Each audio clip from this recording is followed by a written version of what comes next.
Jadi siap secara fisik sebenarnya kita siap untuk membangun itu. Nah, bahkan kita sekarang sudah menentukan titik nolnya di mana istana presiden itu akan dibangun. Jadi karena titik nolnya kan core-nya kita harus tahu dulu. Dan itu kemudian kawasan ini dengan demikian bisa dibangun secara bertahap.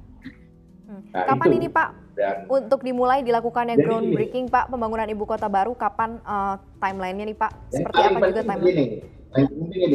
Yang paling penting apa maksudnya? Kenapa kita jangan sampai dibilang begini loh, wah Pak Arso ini nekat gitu ya, pemerintah itu nekat dalam keadaan seperti ini kok kita membuang-buang uang untuk membangun ibu kota. Tidak, sama sekali tidak.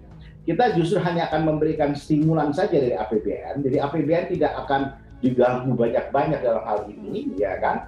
Bayangkan dana yang kita sudah keluarkan untuk pandemi ini itu kira-kira sudah 700-an lebih, ya, 720-an, 740-an triliun dan akan keluar lagi. Itu artinya kita sudah bisa bikin 2 ibu kota negara baru.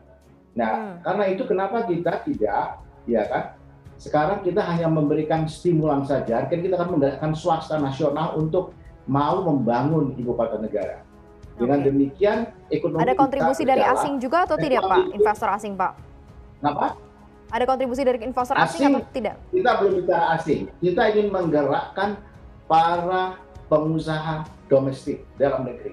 Karena mereka selama pandemi ini kan ingin ada sebuah playing ground baru yang menjanjikan di mana tingkat produktivitasnya tinggi, sehingga mereka bisa mengkapitalisasi opportunity itu. Nah, ini yang kita mau sediakan sebenarnya. Ini yang akan kita tawarkan.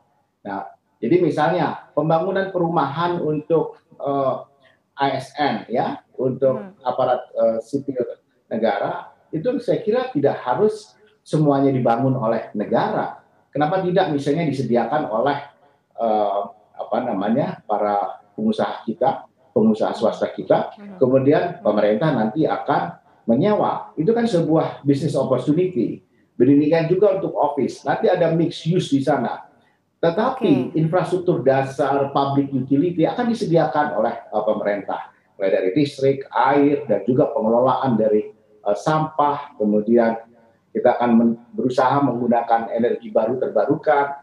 Kemudian ada klaster-klaster industri yang akan kita tawarkan, dan kan lebih baik kita tawarkan dulu kepada para pengusaha-pengusaha nasional kita yang mereka sendiri mungkin punya partner-partner asing.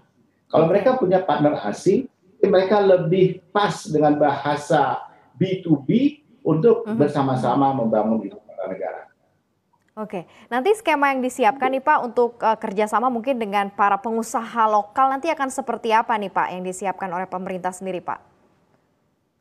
Oh, beragam. Ada yang sifatnya itu misalnya build, lease, kemudian transfer, ada yang BLT, ada yang sifatnya bisa KPBU, ya kan? Ada yang bisa sifatnya itu investasi langsung. Ada yang sifatnya itu kerjasama, beragam, ya.